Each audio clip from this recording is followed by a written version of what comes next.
The front door blew open so hard the walls shook. I was halfway through folding the kitchen towels when it slammed, bounced once, and stayed wide. Cold air pushed through the lobby like it had a purpose. I looked up expecting to see one of the regulars, maybe Carl from the road crew, but no one stood in the doorway, just snow. A thick, sideways curtain of it heavy as wet sand, and a set of boot tracks already forming in the slush outside, even though I hadn't seen anyone step through. Let me know where you're listening from tonight, and if you've ever felt like something was just off about a guest or a house or a storm. And if these stories keep you company, consider subscribing so you won't miss the next one.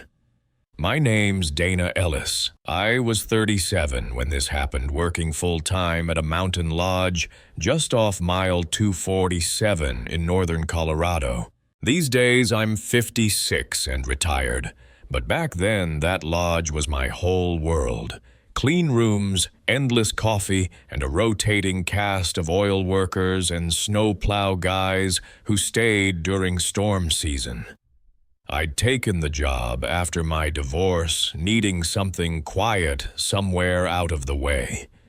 The lodge sat on a 2-lane highway that disappeared under snow for half the year. Nothing but pine forest power lines and mountains that got swallowed by fog come November. We had 10 rooms, most of them basic queen bed radiator, the kind of place you dry your boots on the heater and fall asleep to the hum of old pipes. Len Turner handled maintenance. He was pushing 50 with a limp from a fall on black ice years back. Kind man didn't say much. We worked well together, mostly in silence. Nights were usually slow, especially during snowstorms when nobody sane wanted to be on those roads. That particular night in early December, a cold front had blown in hard. Wind chill below zero. Visibility down to maybe 100 feet. I'd already checked in our last reservation by 7, a lineman named Griggs with hands like tree stumps. After that, it was just me, the storm, and the gentle rattle of the heater behind the front desk. That's when the door slammed open. I stood for a second, towels in my hands, waiting for someone to step through. But no one did. Snow curled along the threshold, melting instantly on the doormat. I took a step forward, called out, "You all right out there?" Nothing. Just the whine of wind through the eaves. Then a shape moved slow, deliberate from the corner of the doorway. A man stepped inside, closing the door behind him with both hands. He was pale, not from the cold, but pale, in a way that made you think of photographs that hadn't developed right. He wore an old green parka, heavy-duty boots, and gloves that looked military surplus. His hood was up face in shadow, but I could make out short, neat hair and a clean-shaven jaw. Maybe late 30s, maybe older. He didn't speak, just reached into his coat and held out a wad of cash. "We're not full," I said quietly. "You can pick any room. We've got heat and hot water." He nodded once, slow, no smile. Didn't ask for the rate. Didn't fill out the check-in sheet even when I slid it across the counter. Just set the money down, turned, and walked down the hallway without a word.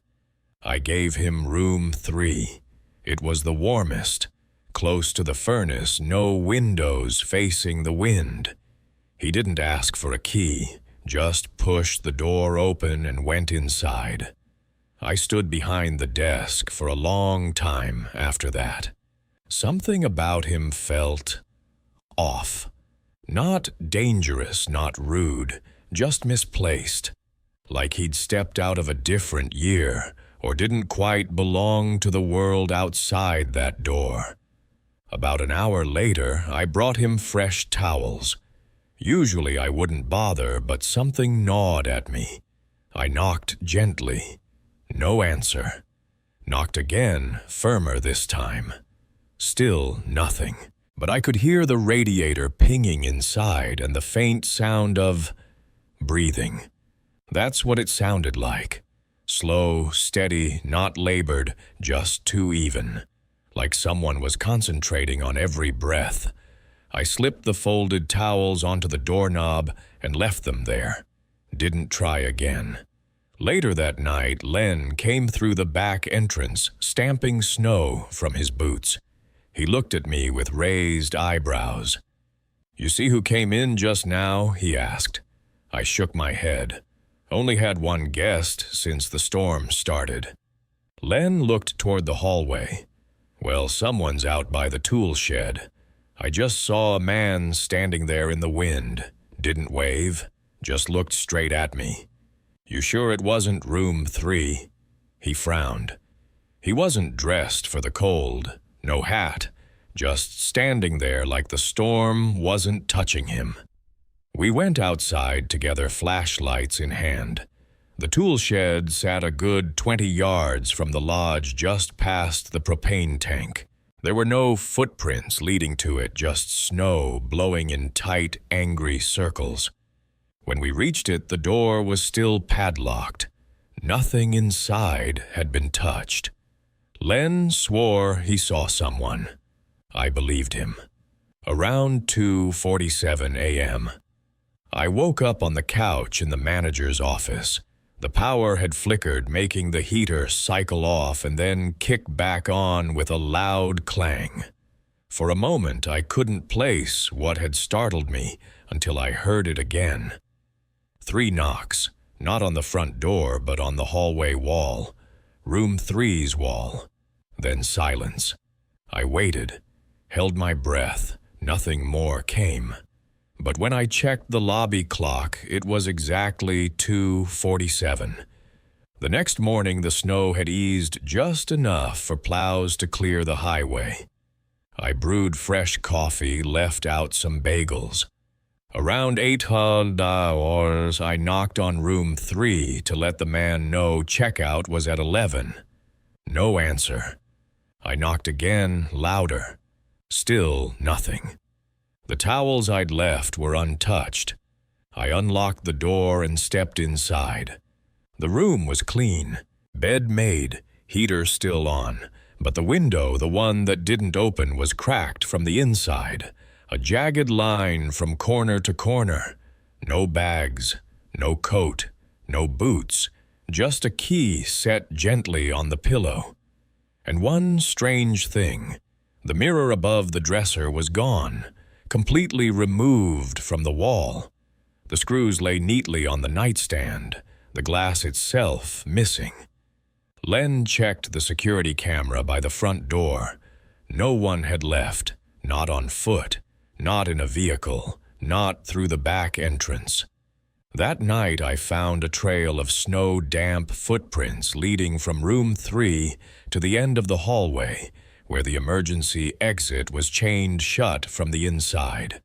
The footprints stopped there, and on the wall just above the exit handle, someone had written 3 numbers in the condensation, 2:47. They faded before I could call Len to see them. I never saw that man again, but I started locking room 3 even when it was unoccupied. Because sometimes, even now, when the wind picks up just right, I swear I hear knocking on that hallway wall. Just once, just after 2 in the morning, and always 3 knocks. I don't usually talk about this. It's one of those stories that makes people laugh first, then go quiet when they realize you're not kidding. But I was there, every Wednesday night that winter. And I know what I saw.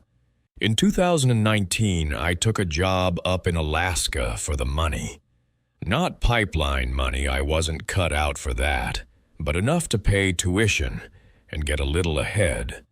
The place was called Kodiak Fuel Stop, though we were nearly 300 miles from anything resembling a coast. Just a prefabricated station off mile 237, near the junction that led nowhere. I was 21, taking night shifts that most locals wouldn't. The other guys said the roads got weird after midnight. I figured they meant moose and ice. Turned out it was more than that. My manager, Pete, lived 40 minutes south and never stayed past 7. Once he left, the place was mine till sunrise.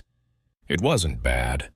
I had podcasts, coffee, and the dull hum of the fluorescent lights overhead.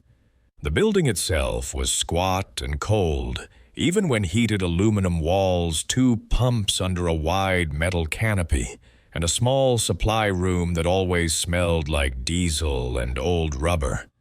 On paper, it was a 24-hour station, but no one ever came after 11 p.m.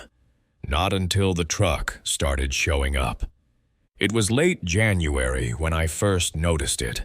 A blue Chevy pickup looked late 80s, maybe early 90s. Faded paint rust on the wheel wells and no license plate on the front. It rolled up to pump 4 just after 2 a.m., headlights still on.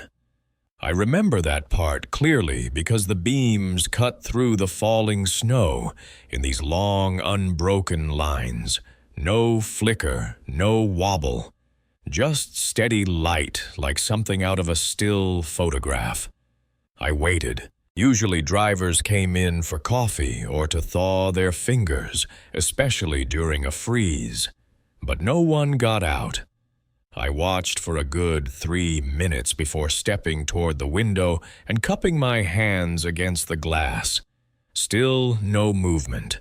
I figured maybe the driver had fallen asleep. I zipped my parka and went out.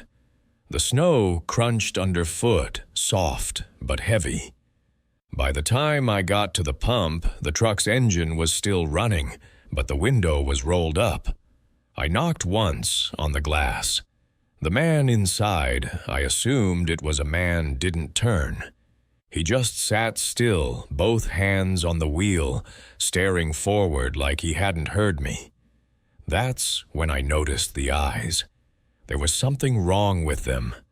I couldn't see much through the window's glare, but his face, or what little I could make out, looked stiff, like wax, maybe.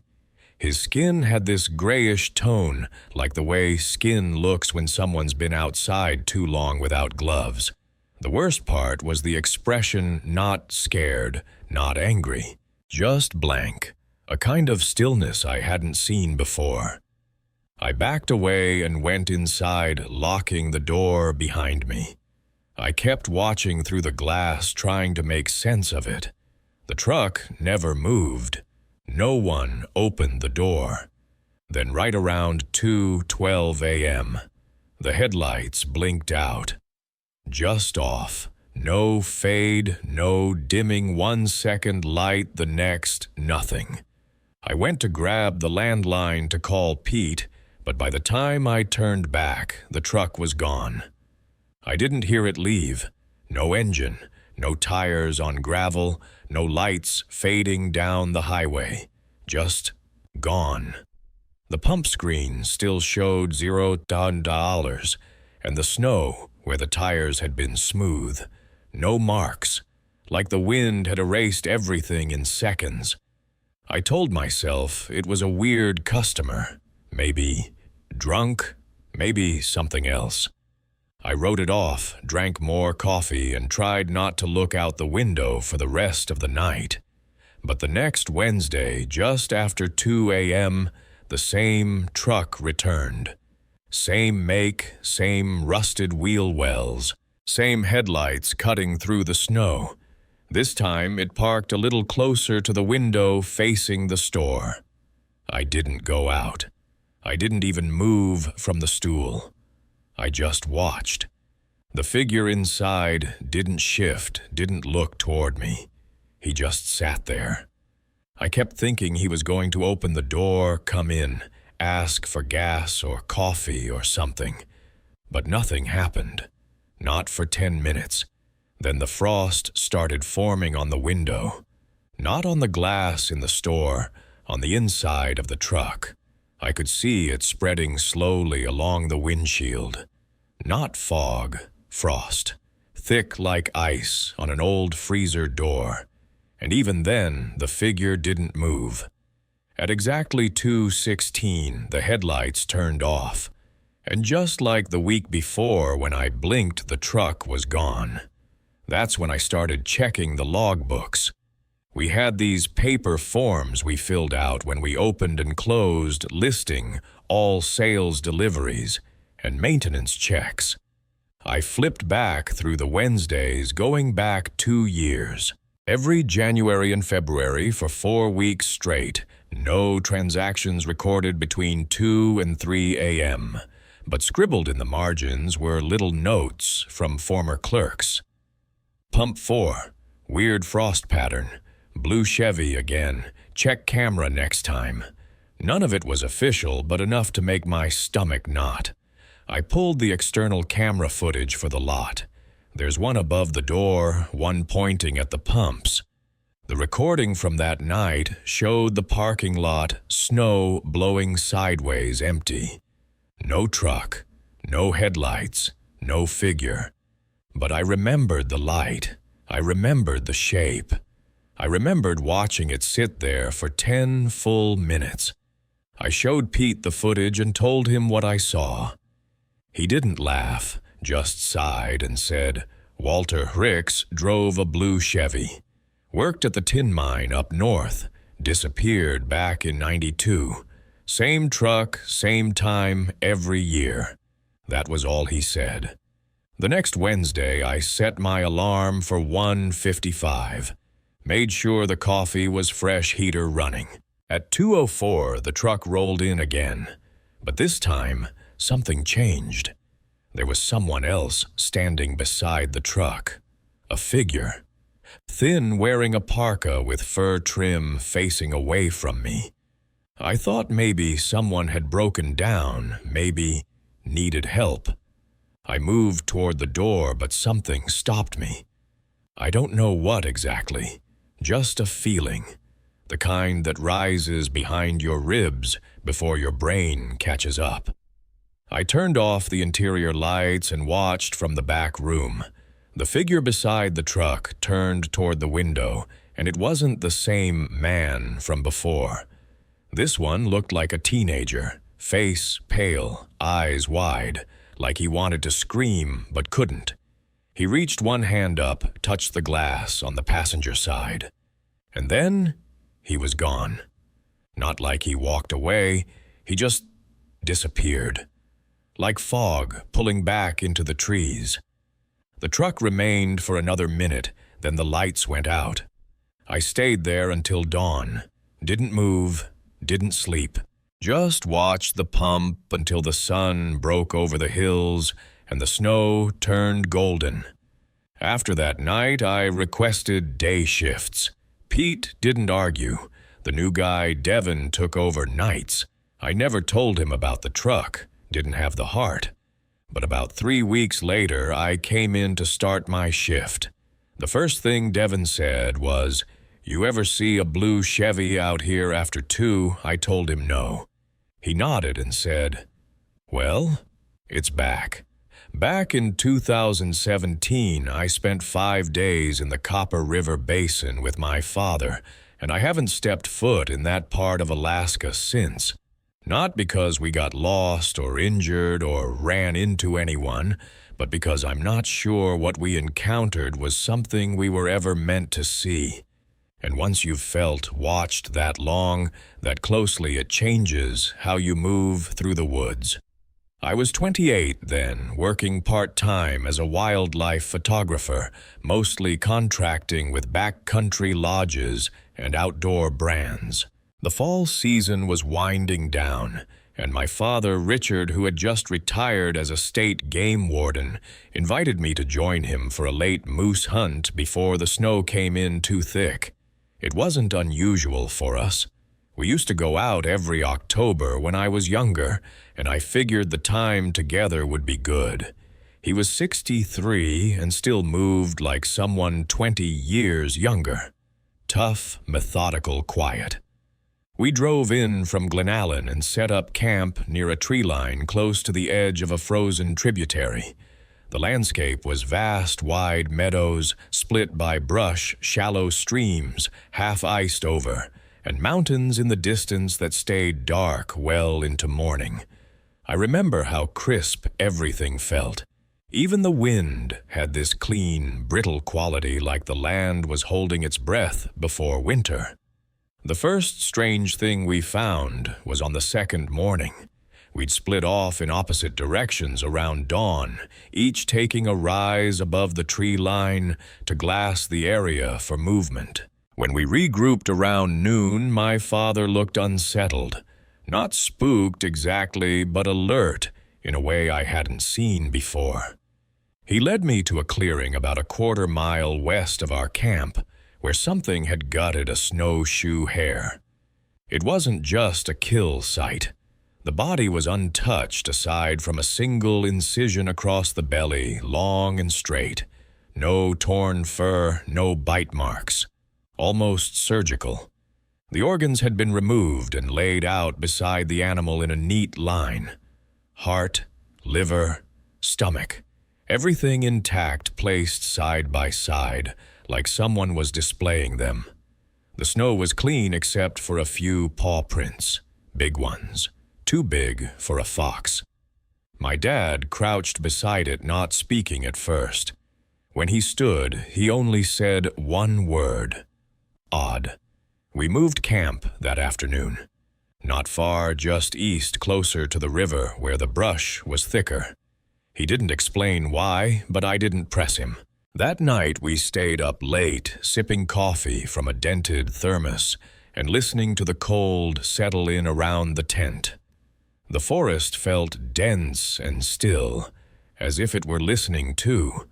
I remember how quiet the world got once the fire burned down.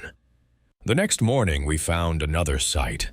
This time it was a spruce grouse. Same strange presentation, opened cleanly, guts arranged beside it, no signs of struggle or disturbance. And again, large paw prints nearby. Only now they were circling, one full loop around the bird. That was when I started feeling it, the sense that we weren't just passing through, but being tracked, followed maybe. We saw no moose that trip, not a single one. My father chalked it up to the season shifting fast, but I wasn't sure. Even the squirrels had gone quiet. The woods didn't sound like they usually did in autumn. On the fourth night, I woke up around 3 a.m. to the sound of snow crunching outside the tent. Not wind, not falling branches, footsteps. Deliberate, slow, and close. I froze. Every hair on my arm stood up. I didn't call out. I didn't move. Just lay there breathing as shallow as I could, listening. The steps circled us once, not quickly. One slow revolution, then silence. In the morning, my father was already up. He'd found the tracks, one set looping the tent. And the same thing again, just 10 feet from where we'd staked down the gear line, another animal. This time a young lynx, gutted organs placed neatly in the snow, not yet frozen. We both knew by then this wasn't normal predator behavior. It wasn't scavengers. It wasn't a person. Whatever it was toying with us, watching how we'd respond. Leaving signs always close, always clean. There was an intelligence to it. We agreed to pack up and hike out the following morning. It was a long way back to the truck, nearly 6 miles over icy terrain. We set out just before sunrise, both of us tents, rifles shouldered, but never raised. The woods stayed quiet the whole way. No birds, no movement. Just the soft drag of our boots over frozen moss and the crunch of thin ice under branches. About a mile from the road, we came across one last kill. A calf moose, small, maybe a yearling, lying near the base of a low ridge, This one hadn't been opened. It was intact except for the eyes. Both were missing. Not gouged or pecked, just absent, like they'd been scooped clean. And beside it, pressed into the frost, just 5 feet from the carcass, were paw prints larger than my hand. Black fur clung to a broken branch nearby. My dad picked it up, rolled it between his fingers, then dropped it.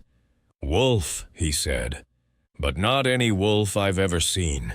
He didn't say anything else until we reached the truck. Once we'd loaded up and were back on the highway, he finally spoke again. "That thing's not afraid of us," he said.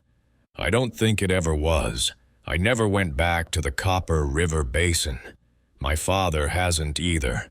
We don't talk about the trip much, but sometimes in the winter when the snow piles up and the woods go quiet, I think about those organs arranged in the snow, and the way the footsteps circled just once, as if to say, 'I see you.' I don't usually tell people what happened during that field season near the border. It's not that I'm afraid of how it sounds. I'm used to raised eyebrows in this line of work, but more because I still don't have a good explanation, and I don't think I ever will. In 2021, I was 30 and working as a research assistant on a long-term wildlife tracking study. We were monitoring caribou migration across a stretch of remote tundra northeast of Eagle, near the Alaska-Yukon line. Our university had outfitted just over 50 caribou with GPS collars, durable solar-powered transmitters designed to send us their location every 30 minutes. Most of the work took place out of a small modular field station, a converted shipping container with a bunk room, a comms setup, and a propane heater that clicked in and out with the rhythm of a tired heart. The team rotated weekly. That fall, there were 4 of us: Dr. Maya Chen, the lead biologist, Theo Barnes, a second-year grad student, a technician named Joel who handled equipment, and me. I'd been with the program 4 seasons by then, enough to know when something felt off. The first signal dropout happened on a Sunday, nothing unusual. One caller might lose signal now and then, a steep ridge cloud interference battery blip. We'd seen it before. But by Monday morning, 6 callers had gone dark, all from the same general region near a braided river delta, about 8 miles from our camp. The last recorded locations formed a rough semicircle, then cut out within minutes of each other. We flagged it, logged the event, and kept watching. By Tuesday, 17 callers had stopped transmitting. Dr. Chen thought it might be equipment failure, maybe a bad firmware push from the satellite provider. But I noticed something strange. None of the callers were showing a low battery warning. They were just gone. Not offline, not delayed. The pings had ceased mid-pattern like the animals had walked off the map. On Wednesday, we sent Theo and Joel out with the drone rig to survey the area. It was cold and windless that morning, the kind of stillness that carries sound too far. The frost hadn't lifted from the grass even by noon. I remember watching their figures shrink down the valley trail, 2 dark blips against an ocean of pale gold. They carried 2 days of rations, the drone case, and a small thermal cam. I stayed behind with Dr. Chen monitoring the feed from the drone once it launched. For the first hour, everything looked as expected: wide tundra, low shrubs, trickling runoff, the occasional bald eagle drifting overhead. Then the footage picked up something else. It was Theo who spotted it first. 7 warm bodies moving in perfect formation across a clearing near the edge of the drop zone. The thermal camera caught them as bright red shapes against the blue-gray earth. But they weren't caribou. Too upright, too slow. They moved in unison like dancers practicing a routine. No break in the line, no stragglers. Just 7 tall, indistinct heat signatures pacing side by side through the clearing. Dr. Chen leaned in, brow furrowed. "Moose," she said almost to herself. But even that didn't sit right. The spacing was too even. The proportions didn't match. And one of the figures paused, turned slightly toward the drone, and raised what looked like an arm. Just a slow, deliberate motion. Then, the feed cut. We tried rebooting the camera, toggling the transmission band, switching to manual override. Nothing worked. The drone had signal but wouldn't respond. A black screen replaced the thermal view. 5 minutes later, the drone reconnected, but the GPS marker showed it hovering over an empty glade. Whatever those figures were, they had vanished. By the time Theo and Joel returned just before dark, the sky was spitting sleet and the wind had picked up. Joel looked pale, quiet in a way I didn't like. Theo was rattled but still trying to rationalize things, said they'd found 2 collars, both buried in shallow divots near the river. No fur, no bones, no signs of scavengers, just the collars, half a foot under the soil. He said something else too. Said one of the collars had still been warm. Dr. Chen wanted to organize a more formal survey the next morning, but Joel refused to go back. He didn't argue or shout, just sat down on his bunk, stared at the floor, and said, "I'm not walking into that place again." His hands were trembling. I don't think he even realized it. That night I woke up around 3:00 a.m. to the faint buzz of static on the comms console. At first, I thought it was feedback from the weather station, but when I sat up to check, the line was dead. Nothing transmitting, nothing on the logs, just a faint, open-channel hiss. Theo's bunk was empty. We found his boots near the back door, still dry. One of his jackets was missing, along with a headlamp and a GPS wrist unit. I grabbed my flashlight and went out with Dr. Chen, calling his name into the darkness. The cold was sharp, dry, the kind that stings your lungs if you move too fast. Our flashlights swept across frost-bitten grass and the wind-carved edges of our boot tracks. There were no new footprints, no trail, just the sense of space. Too much of it. At sunrise, we searched the perimeter again. We hiked out to the high point where the satellite dish had a clear line of sight and scanned the horizon. That's where we found his GPS unit half buried in frost. It was still on. Tracking showed it had pinged a location at 3:12 a.m., then stopped. No trail, no outbound path, just a final point logged near the river, almost the exact spot where the figures had appeared on the drone feed. The boots were still in the bunkhouse, but somehow he had made it nearly 2 miles through frozen brush without leaving a single track. We waited for 2 days. The weather got worse. Dr. Chen radioed the university to initiate a missing persons report. Joel didn't speak again. Not to us, not to the search team that arrived by chopper. He left the project quietly a week later, and I haven't heard from him since. They never found Theo. No remains, no pack, just his GPS unit and a pair of boots we never understood how he left behind. A month later, we received a package from the field team handling recovery. One of the collars had been found again, almost 15 miles south of its last pinged location. It was intact, still transmitting. And tucked neatly inside the latch plate, they found a piece of Paper weathered, folded tight, no handwriting. Just a date. 11/06/2021.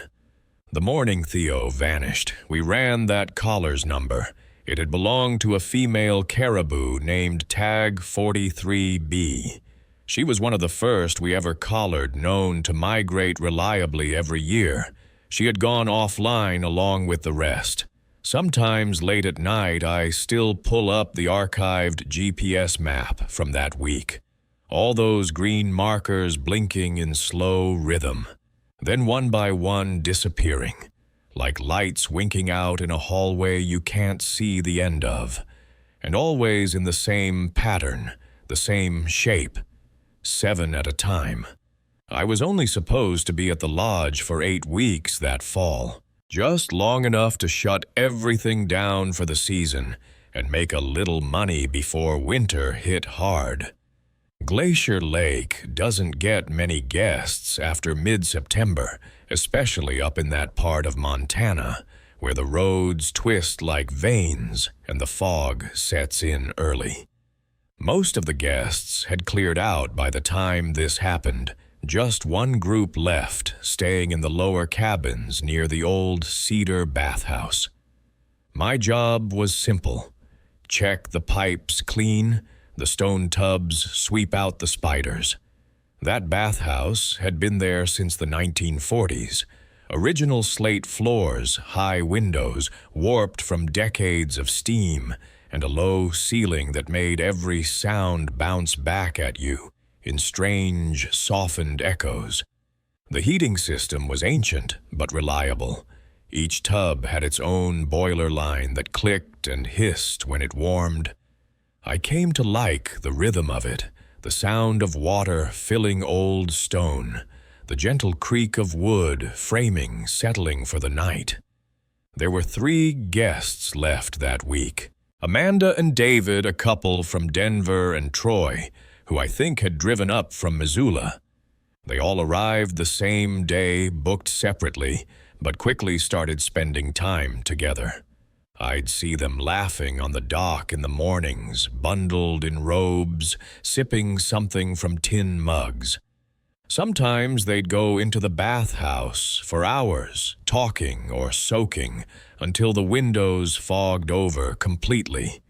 I figured they were just enjoying the last warm water before everything shut down.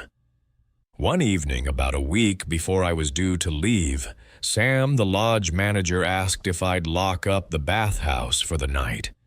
He had to run down to the valley to meet a delivery truck, and I was the only staff member still on site.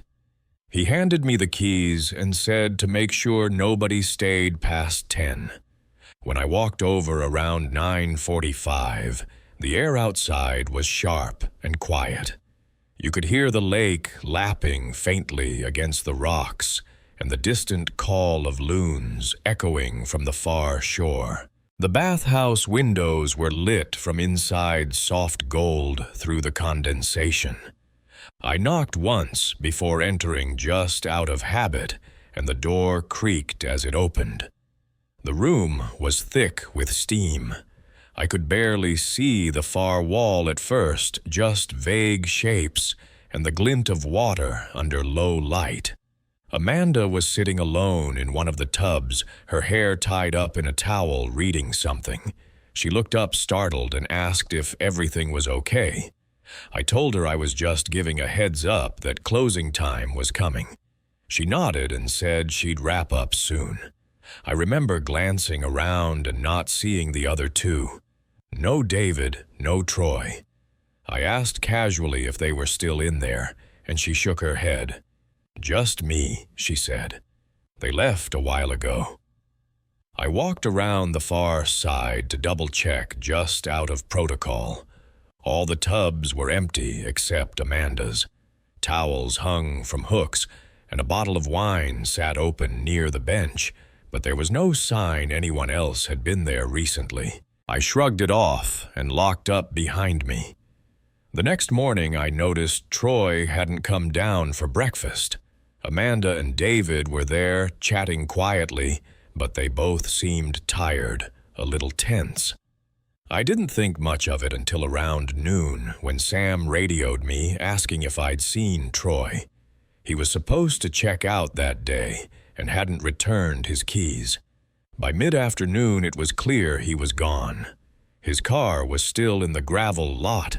His cabin was unlocked, bed unmade, a half-packed duffel still sitting by the dresser. It looked like he'd stepped out and forgotten to come back. We notified the park service, and a ranger came up to walk the trails. David offered to help, said he and Troy had been hiking buddies that week, that Troy might have gone out alone before checkout. Amanda was quiet.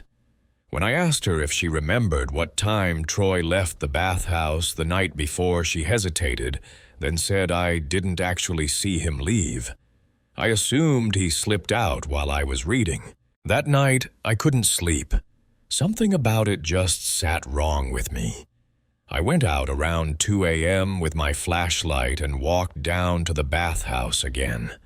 I don't know what I was hoping to find. Maybe something left behind. Maybe just some sign that he'd been there later than we thought. Inside, it smelled faintly like chlorine and cedar, and the floor was still damp under my boots.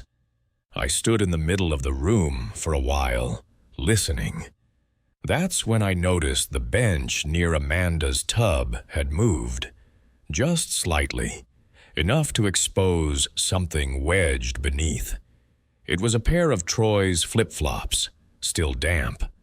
One of them had a smear of something dark on the strap, not blood exactly, but something off, like iron and clay. I left them where they were and backed out slowly.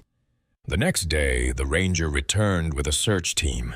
They spent hours combing the woods behind the cabins, dragging the lake, checking the old fire roads. Nothing, not a scrap. Amanda and David cut their trip short and left without much explanation. Amanda hugged Sam tightly before she got into the car, but she wouldn't look me in the eye. About 2 weeks later, I got a call from Sam while I was back home in Idaho. He sounded shaken. They'd found Troy alive, somehow curled up behind a ranger station 20 miles west of the lodge. He was dehydrated, covered in shallow cuts, and barely responsive. He kept repeating the same phrase over and over, "Don't let him in again." The part that never left me was what he said later once he was stable. Sam told me in confidence. Troy claimed that David had tried to kill him. That night at the bathhouse, he'd gone to get more wine from the cabin, and David had followed him out. They argued.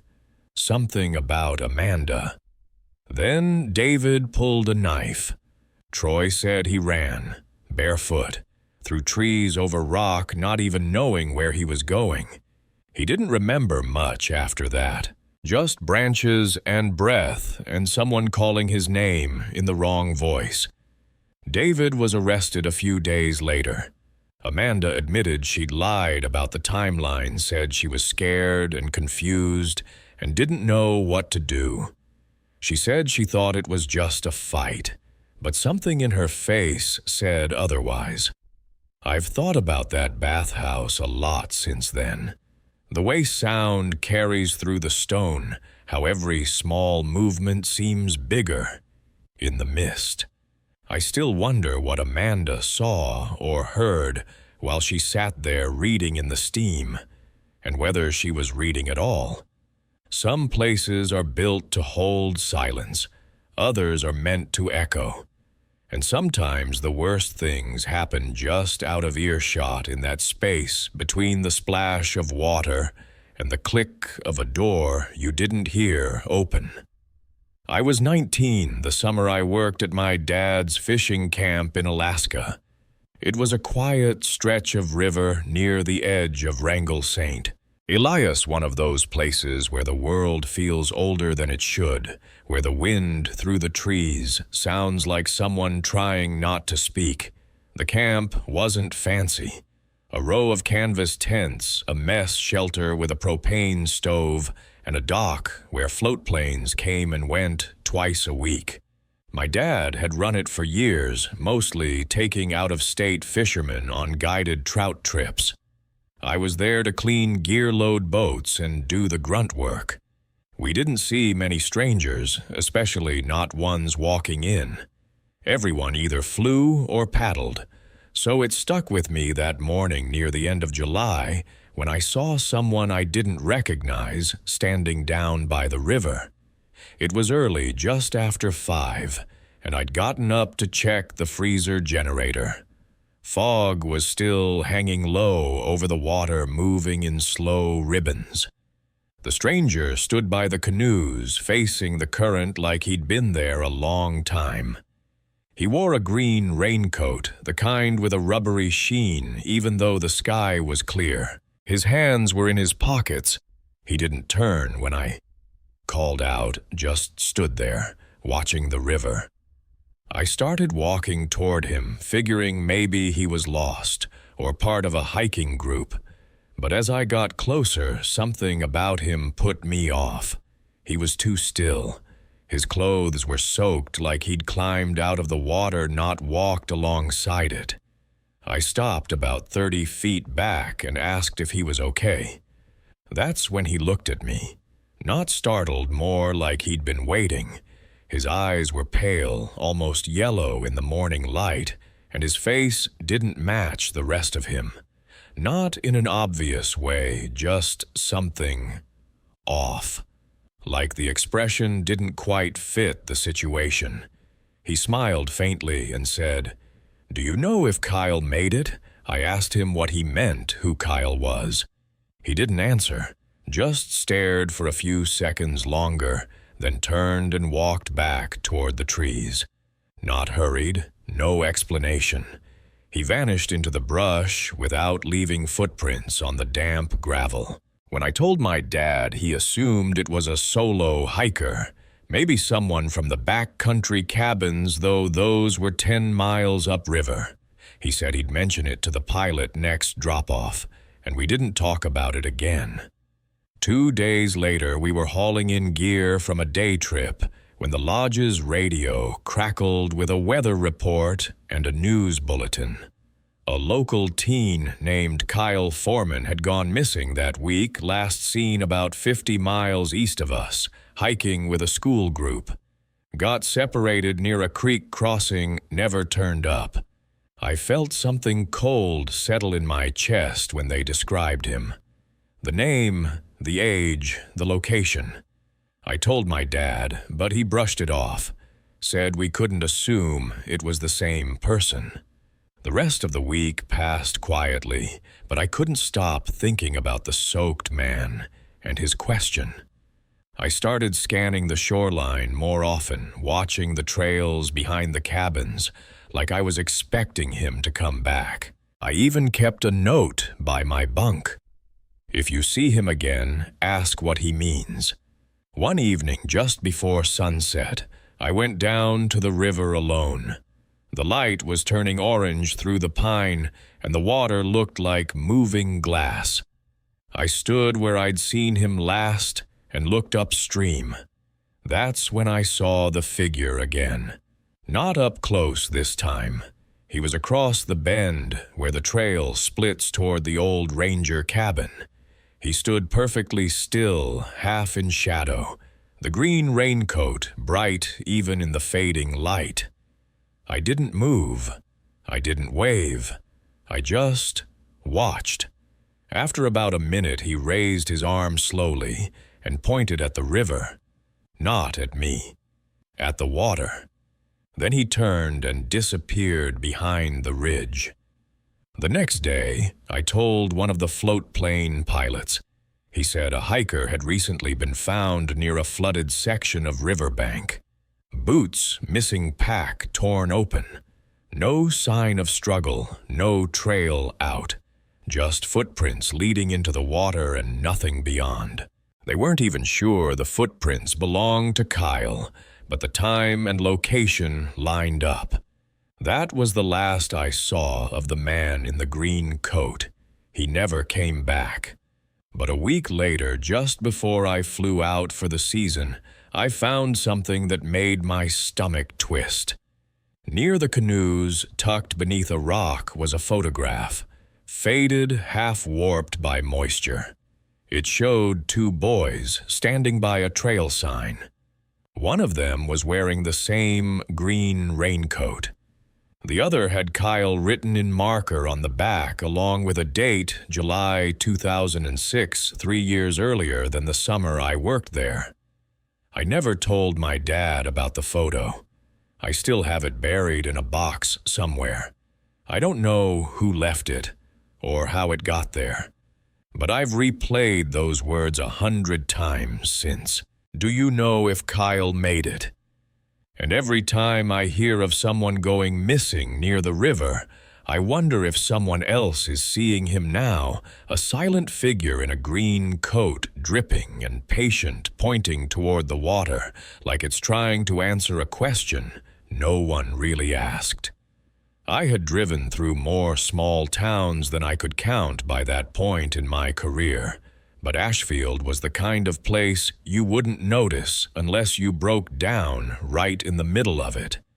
That night in 2011, I was only there because I had run out of daylight and didn't feel like pushing my luck on the winding mountain roads. The only motel sat just off the highway, a long, single-story row of faded green doors, beneath a flickering fluorescent sign that read, Ashfield Motor Lodge. Inside the office, the clerk was a woman who looked old enough to remember when the place was first built.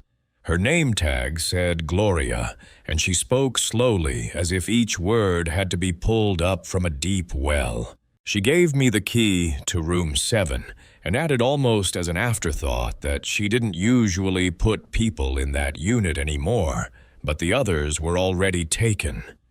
The room smelled faintly of mildew, the kind that settles deep into the carpet when the air never quite dries out. I dropped my bag on the sagging bed and switched on the lamp. The light hummed faintly like a wasp trapped behind glass, but it was better than the silence pressing in from the mountains. Through the thin wall, I could hear faint movement from the room next door. Room 8, I assumed. The steady sound of pacing 5 or 6 steps back and forth, then nothing, then the same pattern again. At first, I thought little of it. Travelers get restless in places like that. But as the night went on, the pacing never stopped. It would go silent for 10 minutes, then start again, almost timed. The strange part was the rhythm. Always the same number of steps, always ending with a pause, then repeating. Around midnight, I tried knocking on the shared wall, just a gentle tap, thinking maybe the guest didn't realize how loud they were being. The pacing stopped immediately. The silence stretched so long, I began to think the room might actually be empty after all. I tried to sleep, but at 2:47 a.m., sharp, the pacing resumed. Only this time it seemed slower, dragging each step weighted down, like someone moving in heavy boots across a wooden floor, though I knew the motel floors were nothing but thin carpet over concrete. I pressed my ear against the wall and swore I could hear breathing steady, but strained like whoever it was only a foot away on the other side. The next morning, I asked Gloria about the guest in room 8. She gave me a tired look and said the room had been vacant for months. The last person who stayed there, she explained, had vanished one night without checking out, leaving everything behind, clothes in the dresser, shoes by the door. The sheriff had come by, searched, found no sign of him anywhere in town. Since then, most travelers preferred to take their chances in other units. I told her I'd heard pacing all night. She only shook her head. "You're not the first," she said. That room holds on to people longer than it should. When I checked out later that day, I glanced toward room 8 one last time. The curtains were drawn, but I could swear I saw the faintest shift of shadow behind the fabric moving back and forth in that same measured rhythm as if someone or something was still waiting to be noticed. That was the memory that stayed with me long after I left Ashfield, and it lingers more stubbornly than it should. Thinking back over all these stories, I realize they were never about the places themselves.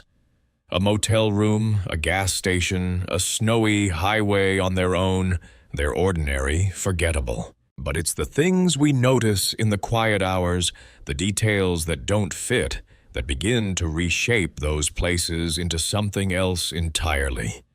What unsettles me most isn't the possibility that these things were real in the way we usually define real. It's that they happened at all, that I can close my eyes and still hear the pacing through the wall or see headlights that never should have been there. These aren't stories I tell to frighten anyone. They're simply the pieces of memory that have clung to me, and maybe to others too, because they suggest the world is never as empty as we'd like to believe. I suppose that's what binds them together, the unanswered questions. Not monsters, not curses, just the quiet persistence of things we can't explain, left to echo in the places we pass through and quickly forget. Thank you for staying with me until the very end. If you've found yourself listening in the dark, I hope these stories kept you company in a way that feels both unsettling and strangely familiar. If you'd like to hear more stories like these, you can follow the channel and share this with someone who also enjoys quiet late-night listening. And tell me, have you ever stayed somewhere that left you with a feeling you still can't shake?